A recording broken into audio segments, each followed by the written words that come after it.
Good evening. My name is Beth Keane, and I'm the CEO of Holocaust Museum LA. I'm thrilled to introduce Jen Maxey, our new Director of Public Programs. Jen joined our museum team this month after spearheading the creative public programming at Skirball Cultural Center for more than a decade. There she is. You want to wave, Jen? Hello. Thanks. Hi, everyone. Thanks. Thank you for joining us for our Building Bridges series, which brings together leaders from diverse communities for important conversations about working toward common social justice goals.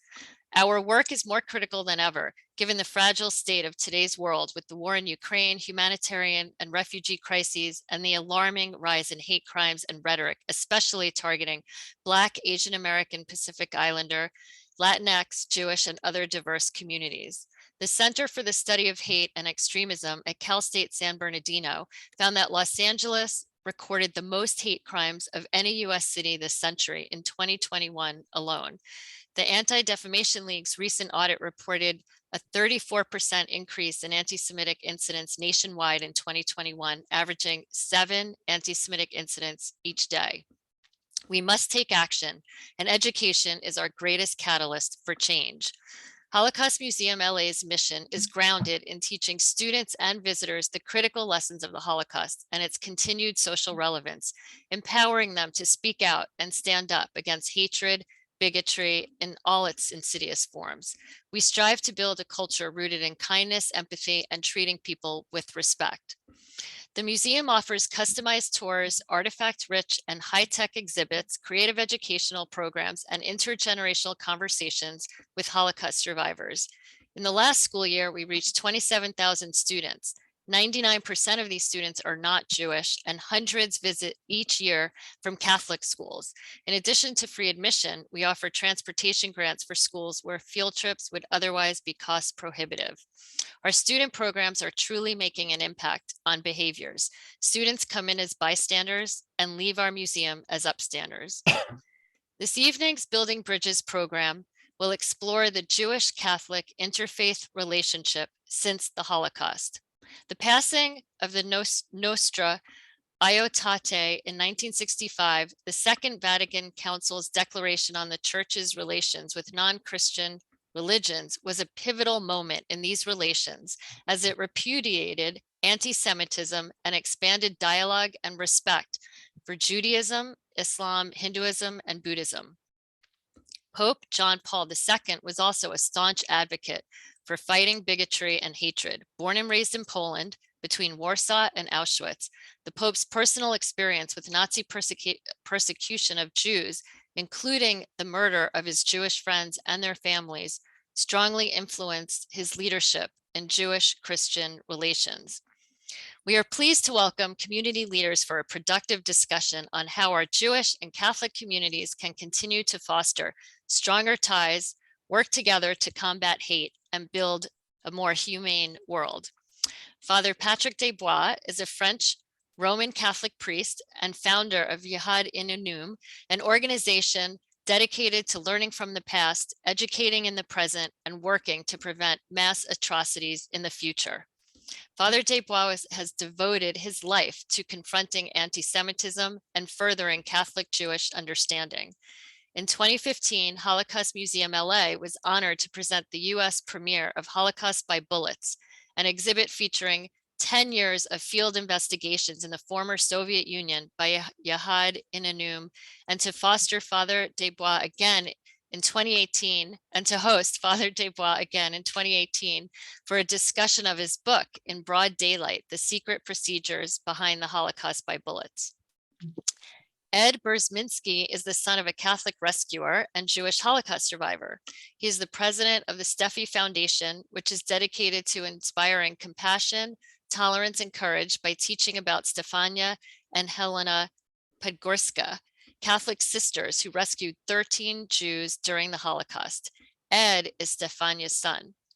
Joanna Mendelson is Senior Vice President of Community Engagement at the Jewish Federation of Greater Los Angeles. She previously worked for more than 2 decades with the ADL, supervising a team dedicated to tracking, exposing, and disrupting extremism and hate.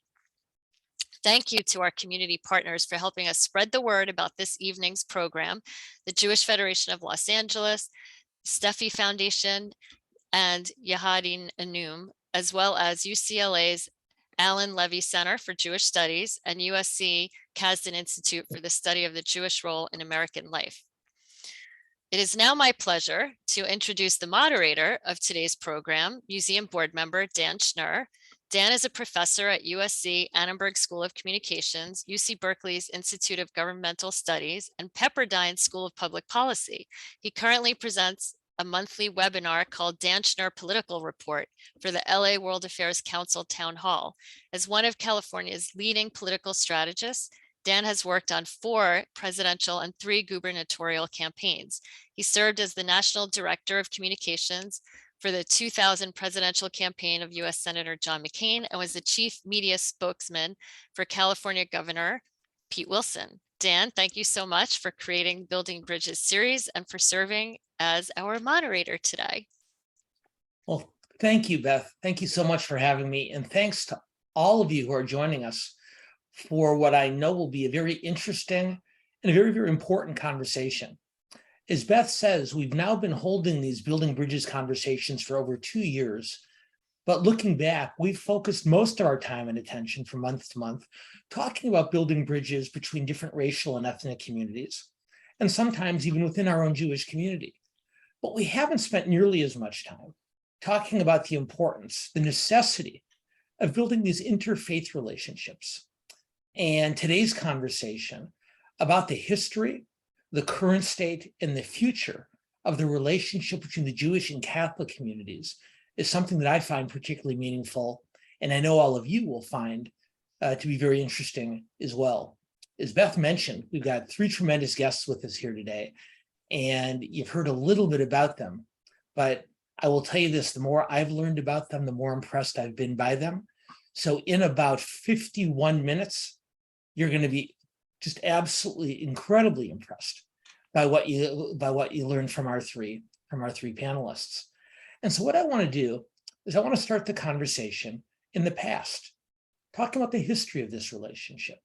And while it certainly goes back much, much further than the Shoah, of course, I think the horrors of the Holocaust, it seems to me, may be the most appropriate place for us to start this discussion.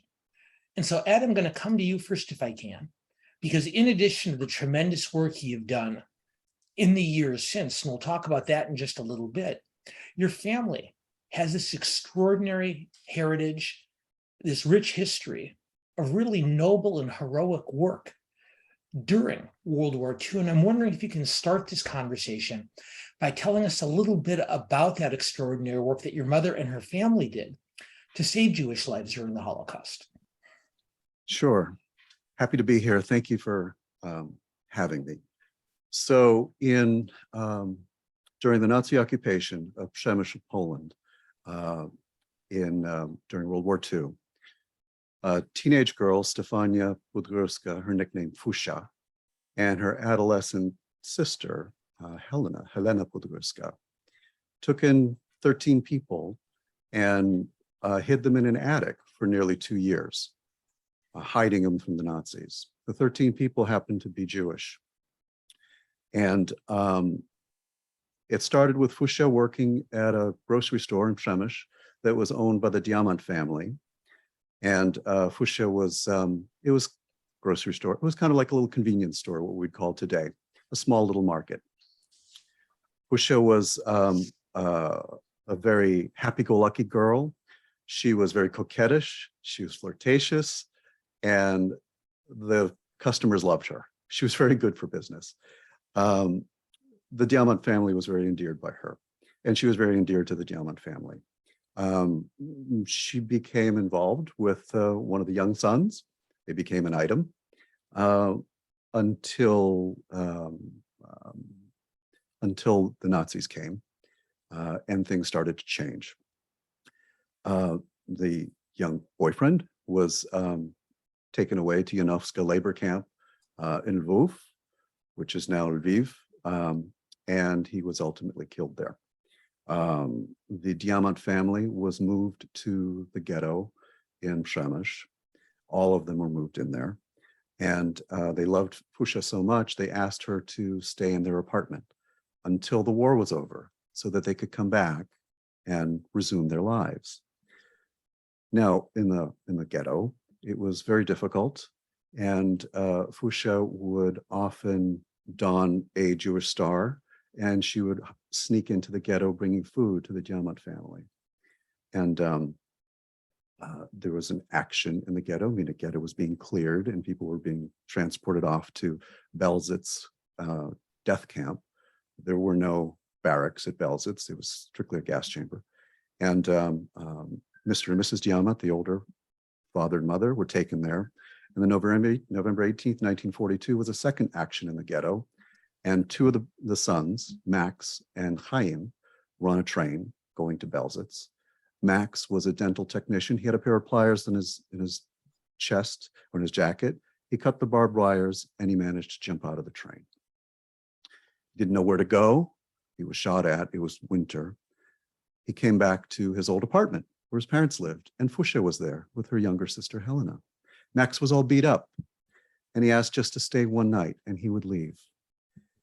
Well, Fusha cleaned him up and told him he can't go because it'll be death for him. So he stayed. Ultimately, his last remaining brother, Henrik, and his fiancée were brought out of the ghetto, were snuck out of the ghetto, and were in the apartment. The apartment became kind of too small. They needed to find a bigger place. They found a house that's called on Tatarska Street. There was no water, there was no electricity, there was no toilet, but there was an attic, a perfect place for them to hide. Ultimately, 13 people were hidden in the attic. To make a long story short, as the war was winding down, the Nazis took over a municipal building across the street and made it into a hospital, a field hospital. And one day there was a knock on the door, and there was an SS man at the door. And he said, "We're looking for housing for nurses and medical personnel. You have 2 hours to leave." And Fusha says, I can't leave. I've got my sister. If you don't leave, you'll be shot. So Fusha's trying to figure out what to do. The 13 people come down from the attic. It wasn't a staircase, it was a ladder. And they tell her, "You need to leave." And she couldn't. There were 3 children there. She says they hugged her, they embraced her, and she felt that there was no way she could leave. My mother was a very religious lady. She said she heard a woman's voice in her head, calmly telling her, "Everything will be okay. Don't worry." Fusha says it was the Holy Mother speaking to her. It was her interpretation. She started to clean up and straighten up. And the people were saying, "You got to go. You got to save your life." There was another knock on the door. It was a different officer. He said, "It's a good thing you didn't leave because all we need is one room. You and your sister can stay." So now there are 2 nurses that are working for the Germans, and they have boyfriends who come over every night. They're in a bedroom that's directly below the attic where there are 13 Jews hiding in a bunker. For several weeks to a few months, I'm not clear on the timing. It was a very treacherous, dangerous time. The Nazis left, the Soviets came in, liberated them. The nurses left their boyfriends' clothing and things there. So the Soviets saw these Nazi jackets and thought that Fusha was a sympathizer and they were going to shoot her. And some of the hidden came out and said, "No, no, no, no. She helped us. We're Jews." The Soviet soldier said, "I'm a Jew." And the story and the war there ended. Within a matter of weeks, Max, the one who jumped out of the train, put a ring on Fusha's finger. He wouldn't let her leave. And they were married. They had 2 kids, me and my sister, Christina. And Fusha always said she wasn't a hero. She just did what she felt was right. There was something bad happening and she had to help. She couldn't stand by. She says, "If I'm going to be killed for 3, I might as well get killed for 13. It doesn't matter." That's an incredible story, and I'm eager to follow up on it in just a couple of minutes, because I'm just as eager to make sure to bring Joanna Mendelson and Father Desbois into the conversation. And Father Desbois, I'm gonna come to you next, because while these individual stories are they're wrenching and inspirational all at once, but I'm hoping what you can do is give us some sense of scope and magnitude. And I'm wondering if you'd be able to tell us something about the extraordinary research that you and your organization have done to learn about the scope of the Nazi atrocities against both the Jewish and the Roma people. Thank you. So effectively, with my organization, Yahad-In Unum, it means together in Hebrew and in Latin, we took this crazy decision to investigate all the shooting places of the Jews in post-Soviet Union. And so we have interviewed now 8,000 farmers who were present at the killings. They are Ukrainian, Belarusian, Polish, Russian, Moldavian, Romanian, Lettonian, etc. And it was a shock for me, because I discovered that the killings were taking place in public, in broad daylight, and that people wanted to watch. I remember a family, the lady told me, for the first shooting, we found a good place, but we could see everything. But for the second shooting, we couldn't find a good place. We didn't see everything. And so these people accept to speak in a very neutral way, like the Soviet people are used to do. And they explain exactly who killed who, where are the corpses today, where are the mass graves, and most of the time it's unknown places. Why do we do that? Because as you imagine, it's difficult, because we have interviewed people who killed Jews. We have also interviewed people who saved Jews. And when we enter in a family home, we don't know. They have the same face. And they always say welcome. And so today I was teaching in Georgetown, and I showed them an interview of an Ukrainian man. He was 105 when I interviewed him, and he has shot 223 Jews himself. And he was very proud to have done it and to say it was only him. So I think for this investigation, after many, many years, we have three constatations. The first one is that when Hitler made his genocide, he knew very well about humanity. He knew that the fact that he was targeting Jews and Gypsy, the neighbors finally will not react, except coming to watch, except hoping to steal something, shoes, belongings, something, or to participate to the killing. To save, the second thing is to save somebody in this region was a terrible danger. I remember a family, it was the south of Lviv. I interviewed a survivor, a Jewish survivor. He was hidden in a Ukrainian family with his brother. They had been denounced. So his brother jumped from the window, he has been shot, and he survived. And I asked, after you escaped from this family, what happened to the family? He told me the German took the whole family on the marketplace and they cut everybody into pieces. And so nobody wanted to hide us after. So I say that because very frequently people ask me why the neighbors were not helping. Some of them helped, as we got this amazing story before from you, but majority, didn't dare to do it. And also majority didn't care. And the third thing is that what I discovered is that in any village, from Ukraine, from Russia, from Belarus, because we went until Azerbaijan, Hitler never missed workers. He always found somebody to dig the mass grave. He always found people to fulfill the mass grave, to bring back the belongings. Every shooting was it was a necessity of minimum 70 people to work around the killers. So It's a terrible constatation because today I work in Ukraine. With the crimes of today, I made also 140 interviews of victims of the Russian today in the same village that I did since 20 years. I know all the streets, all the church, all the synagogue, all the mass graves. And I never imagined I had to come back in the same place, making interview in 2022. And so I say that because it was for me at the beginning a nightmare to name the same village, the same story, and to interview victims, but nobody cares so much and everybody watches the TV and that's it. So it's why we have to transmit that story. We have to transmit that Holocaust was not in a secret place, it was in broad daylight, in the normal society. But people were finally doing their job, not stopping working the day of the killing. And that today Putin is doing an awful job in Ukraine, and we don't know until where it will go. Thank you so much.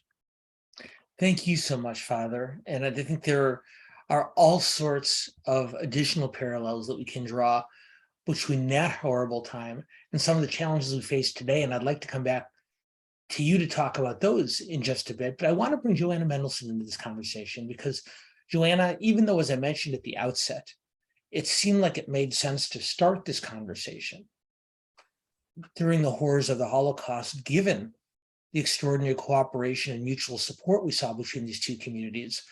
Obviously, this relationship goes back much, much further.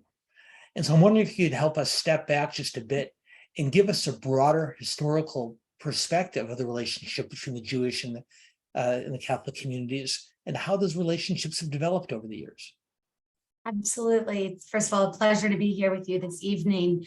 And what we just heard of the power of the individual, right? Whether or not it's the historical power of Ed's mom and her ability to save people, or the father's work right now and shining a very, very bright light on some of the atrocities.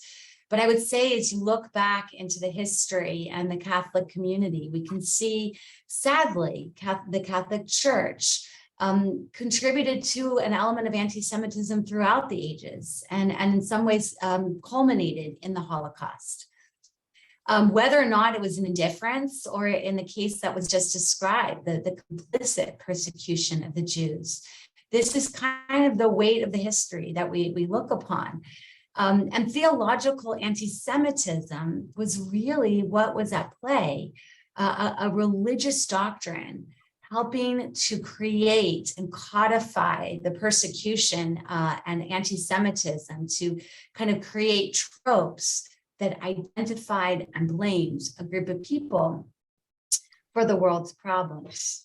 So whether or not it's rooted in the belief that Jews were responsible for the crucifixion of Christ, this notion of Jews killing Jesus has been an age-old macro conspiracy that has been a very, very powerful narrative that has led to a lot of violence perpetrated throughout history against the Jewish community.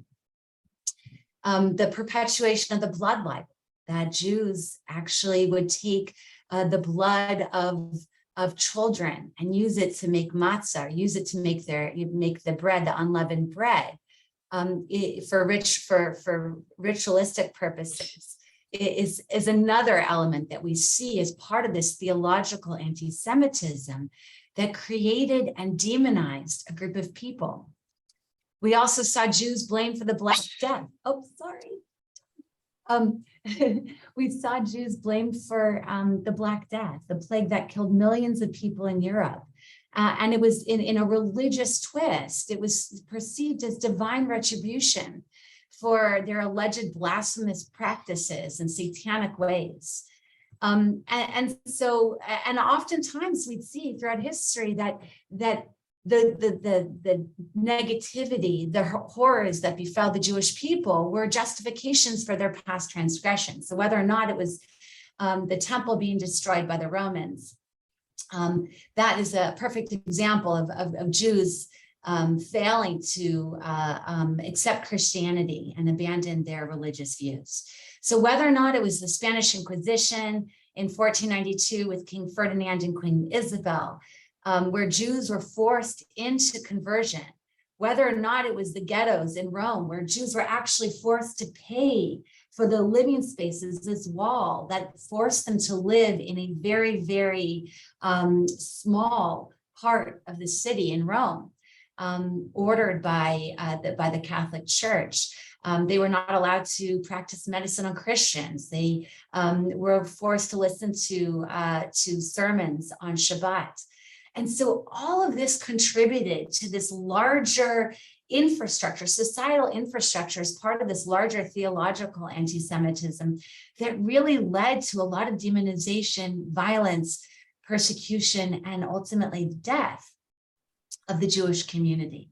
And so the history is certainly stained with a lot of heaviness and a lot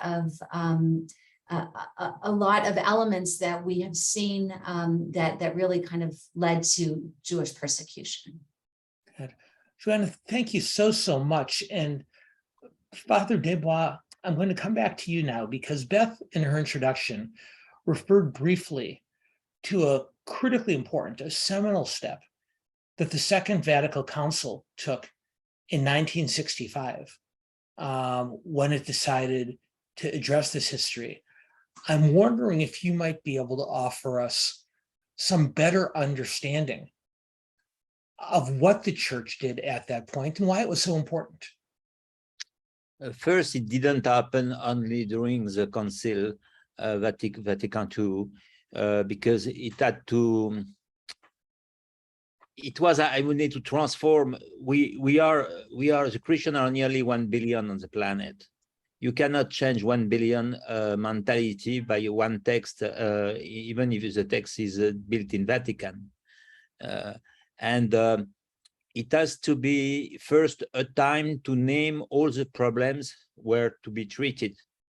I remember where Jules Isaac from France went to see the Pope with only this question: is there anti-Semitism or not in the gospel? And the Pope received it, and we had to work on it. We had to work on our own text. After, we had to work about all the problems. By example, at one moment, we wanted to beatify Isabel the Catholic, and we worked hard to say it was impossible because she was the one who expelled all the Jews from Spain, etc., etc. So I say the first step was to name the problem and not to avoid the problem. And it took many, many, many years. There were the installation of the Carmel in Auschwitz, was an insult to the memory of the Jews who have been killed there. There were many, many problems, one after another. And what was the key time, I think it happened in 2000, when the Pope John Paul II went in Yad Vashem, and he said, I'm not motivated by political motivation, and I'm motivated by Christian motivation to say that there were many anti-Semites in Christianity, etc., etc. And people saw this Pope was weak, was already sick, and also he put his prayer in the Kotel, in the Wailing Wall. So I think it's at that moment that that turns the page. Because me, I worked in Poland, I worked in Ukraine, I worked in other countries. They were very far from Vatican.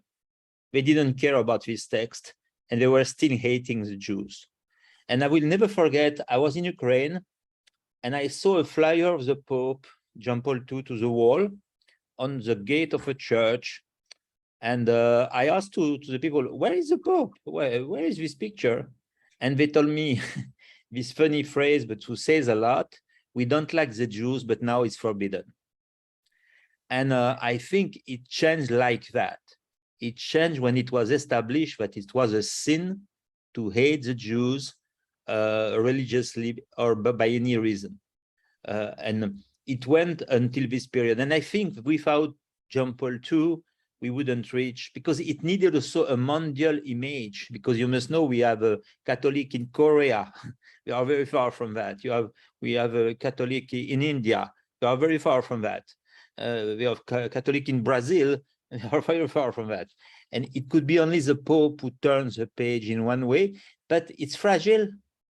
It's fragile because anti-Semitism is coming back by other doors.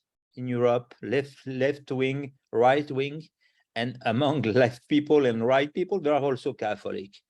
So I say that because we must not believe it's finished. We must enlighten the road that we have taken, but we must be careful because the Pope always said anti-Semitism is a sin against God and humanity, and a sin never dies. Well, and of course, what Father Desbois is very, very tactfully reminded me and all of us is that change doesn't happen by magic. It doesn't happen immediately. It doesn't instantaneously. A declaration and act doesn't immediately transform a long-seated challenge. I like to say that people don't come with on-off switches. We come with dimmer knobs, and we go one notch at a time. And Ed, I'd like to come back to you because I feel just like what Father Desbois was telling us about much broader efforts toward change. From what you've told me in the past, it sounds to some degree very similar to your own personal journey. And I'm wondering if you could tell our audience tonight, the group that's gathered, now that we've learned about your family, tell us a little bit more about you and more specifically how you learned about their bravery, how it affected you, and how your thinking's changed over time since that original revelation. Sure. So I learned about, I had heard some things from my parents growing up. There was stress in the house, but they didn't really talk very much. It was fragments. I talked to my sister a little bit more. She was older. I learned in 1979, actually what they did in full, because some of the rescue got together and notified Yad Vashem of what Fusha, Stefania, and Helena did. And they were both honored at Yad Vashem as righteous Gentiles. So I was in high school. I was a freshman in high school, and it got national attention. I thought it was cool. Hey, this is great. I'm a high school kid. What do I know? But as I learned more about those things, and as my mother started to experience post-traumatic stress disorder and started to relive experiences, she was having flashbacks. She would have uncontrollable crying, depression, insomnia. She would literally say, I'm in the bunker now. I see, she would see things. And it took a huge toll on her. And being a high school kid growing up with that, I grew up in 1942 at home. My father, he loved Fusha. He said, you gave me my life, I owe you mine. And he doted over her. He supported her in her demise. The PTSD triggered dementia, and dementia is a horrible disease. But ultimately for Fusha, it was a blessing because she forgot. She forgot all that stuff. And she became the young coquettish girl in her 90s. She totally forgot everything. But growing up within that, I thought to myself, and of course my father, I'd learned about people he lost at going to Belzitz, that he was on a train. He was, and his brother were rounded up at the Umschlagplatz, the place where they were rounded up to go to the trains and to be shot because they disobeyed the order to get on the train, and they hid. So because they hid, they were going to be shot. And the only reason they were saved to go onto the train is because an SS officer came and said, what's going on? Well, we're going to shoot these people because they disobeyed the order to get on the train. He says, no, no, no, these are fat Jews. They'll be good for soap. Put them on the train. Hearing these kinds of things as a kid, it's so out of the ordinary. It's so mind-boggling.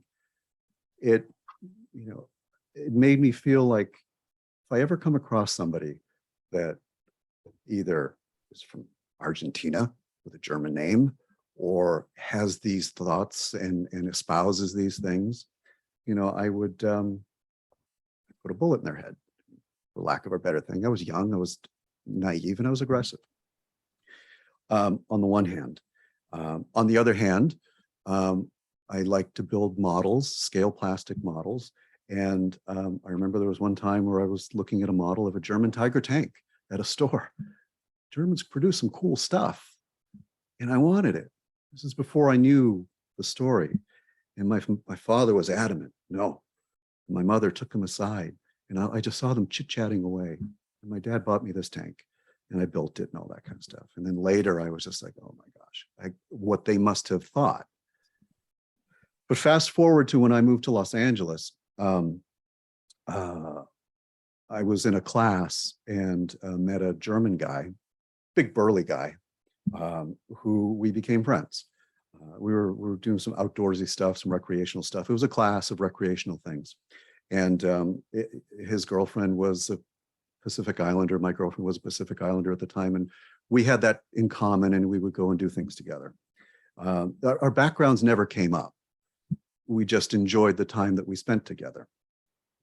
Until one afternoon, one evening, I believe it was a Friday, where we're driving through the Fairfax district in Los Angeles. And for those who are not in Los Angeles, the Fairfax district is a predominantly Jewish neighborhood. And it was evening, and we're waiting for two older Jewish men, Chabad men. They had the Pesas and Orthodox men cross the street.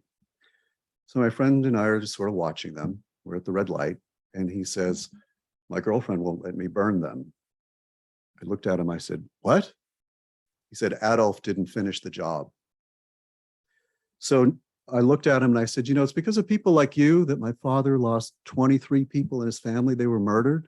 He says to me, "I didn't know you don't have a Jewish way about you." A Jewish way about me? So needless to say, it wasn't a very pleasant ride home. I was raised Catholic, by the way. And I called my father the next day. He was in Boston. And I told him what had happened. And my father was quiet for a moment. And he asked me, he said, "Is he your friend?" I said, "He was my friend." And then there was a quiet on the phone. And my father says to me, "Be his friend." I was blown away. I pulled the phone away from my ear. I looked at it. I was just shocked. I said, "Huh?" My father says to me, "Don't perpetuate the hatred." He said, "Be his friend, talk to him. Maybe you'll learn something. Maybe you'll teach him something." It's my dad. I said, "Okay." So I shared my family story with him. He was blown away by it. He shared his story with me. And he told me, I can't remember whether it's his parents or his grandparents, but were prominent Nazis in their little town in Germany. And he said he was always told, you either run with the wolves or you're eaten by them. I didn't judge his story. I didn't judge his comments because it was his story. And I listened and I took it in. There was a movie that was made about my parents. It's my mother and Helena. It's called Hidden in Silence. And we watched it together. He was amazed. My dad was like 5'1" in his bare feet. And here's this gigantic guy. My dad shows up from Boston. They got together, they chit chat, they start telling stories.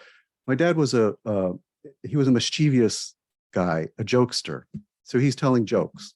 And my friend is telling jokes. And they're getting along just fine. They're having a dandy old time. So my friend went back to Germany to go to work in a small town.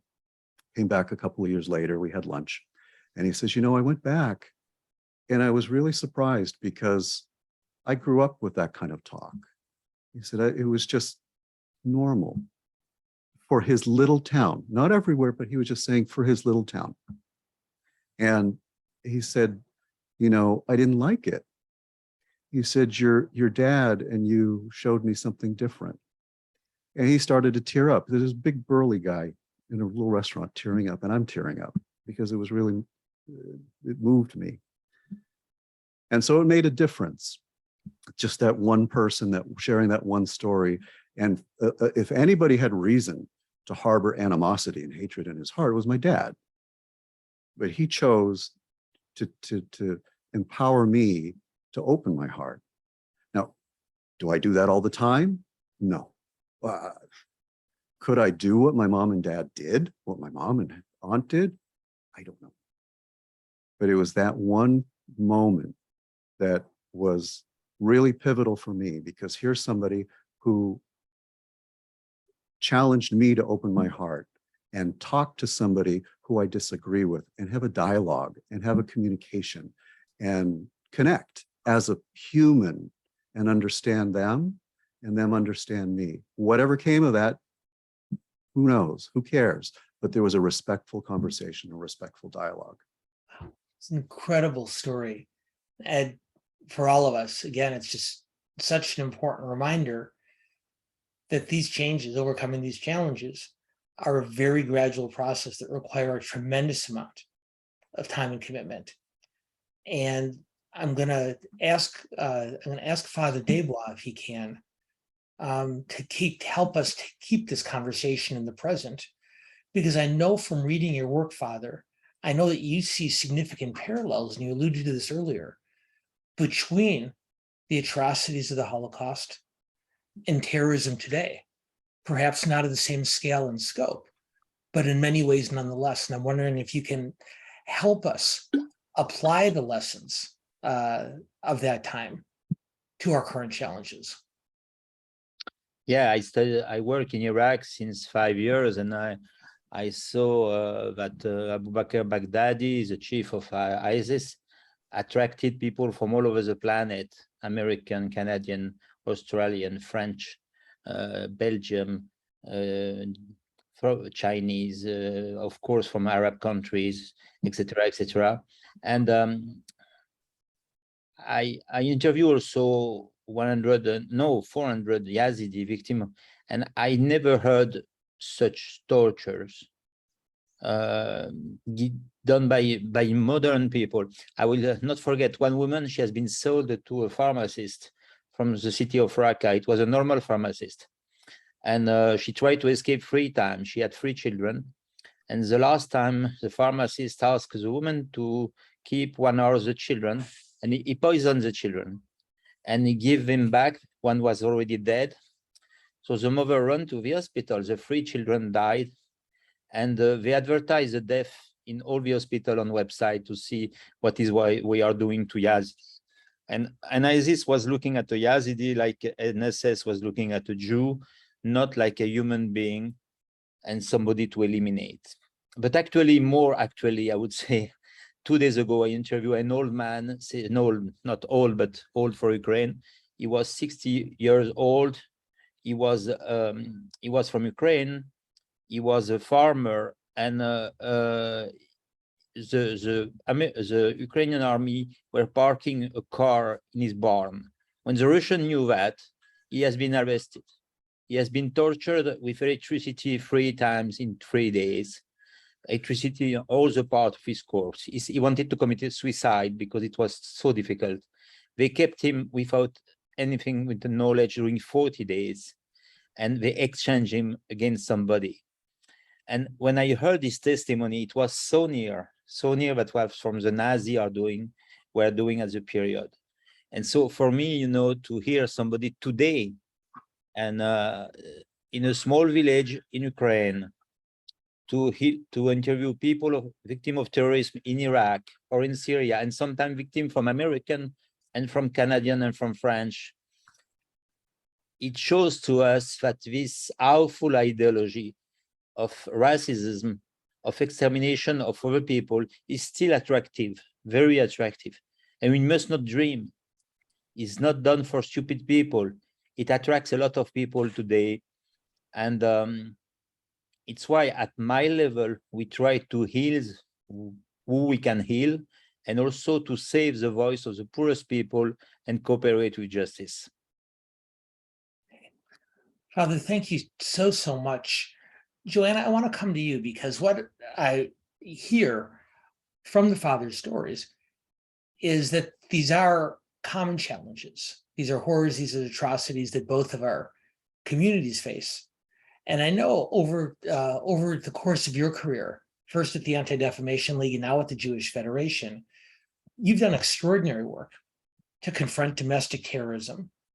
And you firsthand have worked very hard to develop that kind of interfaith cooperation between our two communities to take on this challenge. Can you talk with us just a little bit about that work? Sure. I think Father Desbois' anecdotes really highlight how dark and how low humanity can sink. This is not a lesson of history. This is a current event, unfortunately.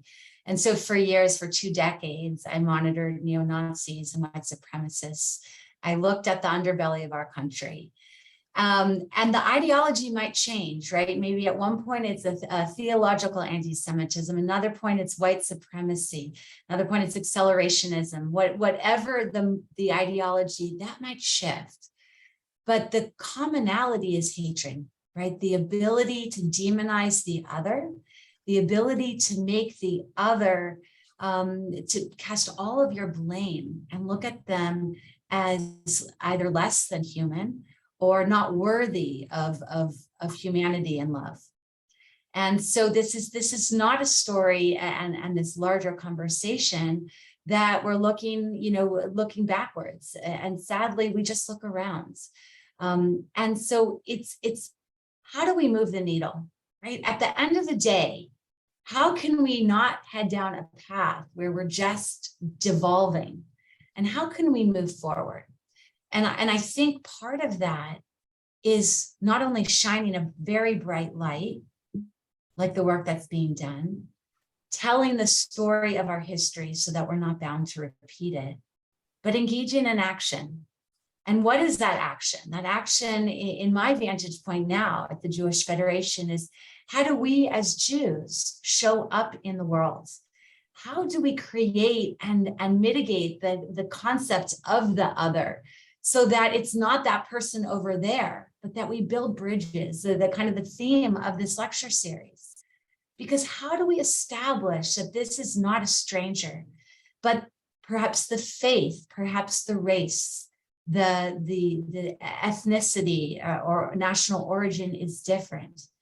But how can we build those alliances? How can we work together? Because I actually think of this toxic soup that swirls, whatever form of hate, it takes on different flavors. But nobody is free from being kind of enveloped in the crosshairs of that hate. We're all part of this. And so whether or not it's my work at monitoring hate groups right in our backyard, we saw at Poway, the perpetrator targeted the synagogue. But 3 weeks prior to that, he targeted a mosque. And he was inspired by something that happened thousands of miles across the ocean in Christchurch. So all of this is a lesson to us of how can we build our alliances, strengthen ourselves, use our leadership. And I really admire the leadership of Father Desbois, because how can you model and show up in this world and really kind of create from a top down and bottom up how we need to affect change in our society. Okay, so we have about 10 minutes left. And normally I ask our audience if they have any questions to type them in to the Q&A box sooner, but I have to apologize. I got so caught up in the remarkable thoughts and insights that our panelists have shared with us. I neglected to ask earlier. So if you do have any questions, please send them and I'll do my best to ask them. Because we are so low on time, I'm going to apologize to each of our panelists, because Joanna just asked somewhat rhetorically, what can we do?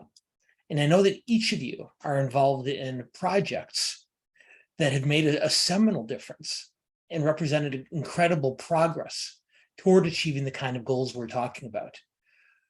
So Ed, I'm going to come to you first if I can. And I apologize for the short amount of time, but can you tell us briefly about the work that you're doing with the Steffy Foundation?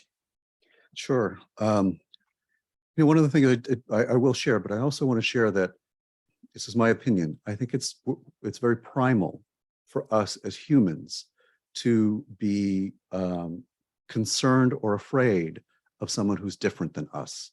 If we go back hundreds of thousands of years, we were in our little groups, we're in little families. If somebody was different, we'd be afraid. I think embracing that's part of our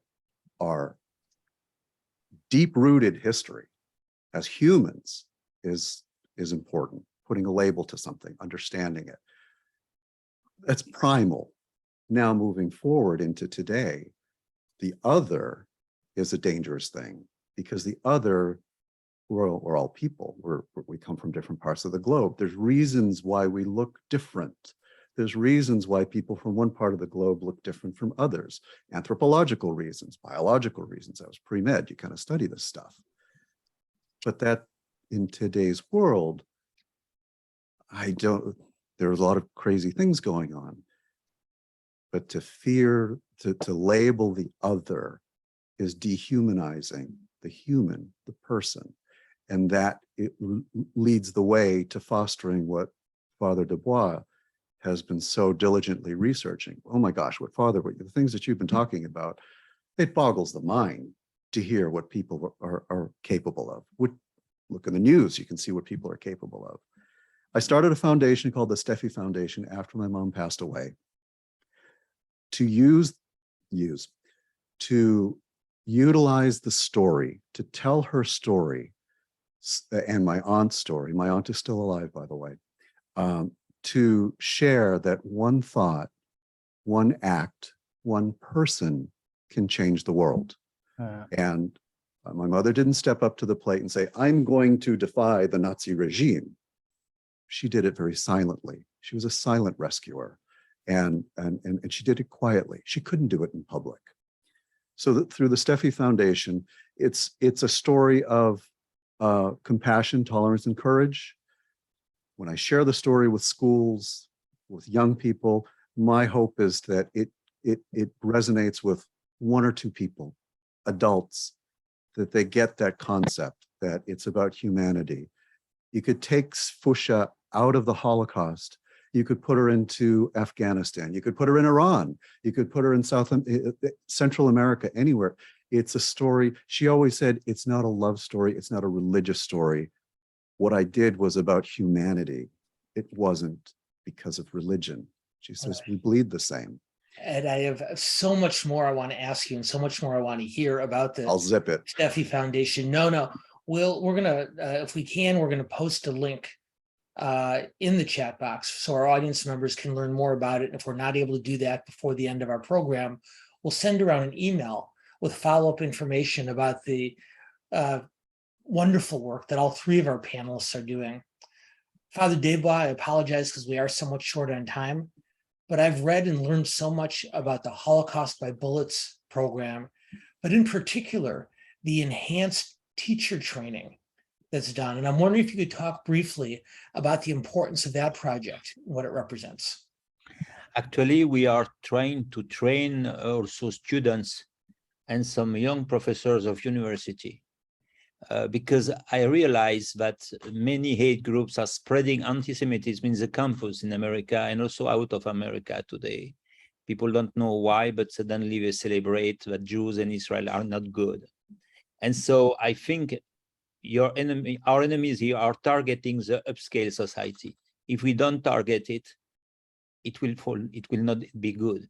But I would say the main challenge, and it's why I stay optimist, is that I see many, many young Americans who have only one question, the question of Fusha. What can I do? What can I do in my life, at my level? I will not be president. I will not be president of United Nations. What can I do? And I think we have to answer to the young students to tell them what they can do themselves, because we need to come back to the level of responsibility of the writers among the nations. They are the top level. And so we have to give that access to the young students in America. And I think you have a strong capacity of generosity in America, perhaps we have not in Europe. Father Desbois, thank you so much. Joanna Mendelson, I'm gonna come to you last, and I'm gonna ask you not only to talk in far too short a time about the work that you've done with the Holy Land Democracy Project, but if you can, just to wrap us up, you pointed something out to me really important last night, which is the poignancy, the import of the timing of this discussion taking place immediately before Rosh Hashanah. So I've got two questions for you. One, can you tell us briefly about Holy Land? And second, why is it so important that we're talking about this right now before the new year? Absolutely, happy to do so. So first of all, the Jewish Federation has been operating a program called the Holy Land Democracy Project since 2000. And the concept is, if he can be learned, he can be unlearned. And we need to educate and to build those bridges through education. And so the target audience initially was focused on the Catholic school teachers, bringing Catholic school teachers in partnership with the Catholic Archdiocese in Southern California. And it was a partnership which began on a deep focus on interfaith relationships and the exploration of model Israel, of the modern state of Israel. And how can we bridge and teach about religion to Catholics and Jews, and then take that learning through a trip to Israel to understand better this kind of shared experience. So to date, we've trained hundreds upon hundreds of teachers who've experienced Israel and integrated that curriculum into their schools. And that's reached over 35,000 students to gain a fresh and unique perspective about Israel.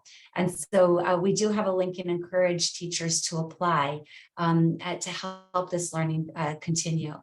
And I do find the timing of this conversation is pretty unique as the Jewish community is about to experience Rosh Hashanah beginning this Sunday evening for 2 days. And Rosh Hashanah is a time for, it's the new year, but it's also a time to reflect and to kind of look back at how we interacted with our fellow humans.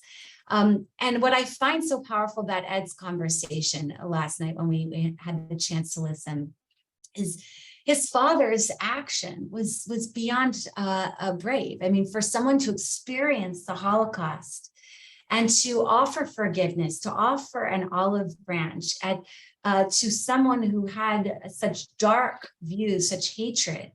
So one could call someone out, one could kind of cancel their ideology and move them away, but instead he chose to bring him in and use this as an opportunity. And I think the act of forgiveness, the act of making amends, whether or not it was John Paul II, who really doubled down on the Catholic role throughout history, who apologized for the church falling short, who was the first individual to visit the concentration camps, who was the first Catholic Pope to preach in a synagogue, who was the first person to show the history of the Catholic role in Nazi Germany and to publish those documents. This, to me, is such a grand statement of making amends. And so in this Rosh Hashanah spirit, may we all be inspired by these actions, by these beyond noble steps to be better, to be more beautiful, and may we all contribute to our common humanity. And may that be a source of blessing and not division. Oh my goodness. So we are right up at 6 o'clock. And hey Dan, can I throw in 1 minute's worth of something? How about 30 seconds, Ed? We're over and we want to respect our audience. Okay, real quick. So Helena is still alive and she's in Poland. She experienced the Nazis, she experienced the Soviets, the communists, and she actually experienced anti-Semitism against her for what she did. That Poland is changing. Poland is embracing Judaism and embracing that. She's at the golden years of her life. She didn't experience the gratitude that my mom did. So if anybody is listening and would like to give her a thank you, the SteffiFoundation.org could leave a message there. Those thank yous help her feel that she mattered before she passes away. Well, thank you, Ed. And once again, the Steffi Foundation's website link is in our chat box, as are links to the work that both Father Desbois and Joanna Mendelson and our colleagues at the Jewish Federation are doing. Thank you so much to all of you.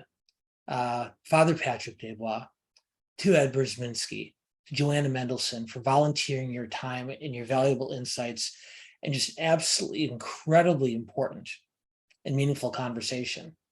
Thank you to all of us who joined us for our program this month. As always, we're very grateful to have you here with us. And as I think most of you know by now, we are a monthly series, and we'll be back again next month on October 27th, where we'll be talking about building community through politics and government. And we'll be talking to several elected representatives from the various communities here in the Southland about the work that they do together on our behalf. And we're especially excited, I'm especially excited after 2+ years online, to announce that our November Building Bridges program will be hosted for the first time in person. How about that? We'll be getting you more information on that as it comes together, but please visit our website at holocaustmuseumla.org for our full calendar of upcoming and in-person and online programs, including our weekly Holocaust Survivor Talks. You can also watch past programs on our YouTube channel at youtube.com/HolocaustMuseumLA. And a recording of tonight's program will be posted soon if you'd like to share it with family and friends and colleagues. Thanks again to everyone, to our 3 wonderful panelists, to the entire team, to Beth and Jen, and everyone who does such good work at the museum. And most importantly, to all of you for joining us for these conversations.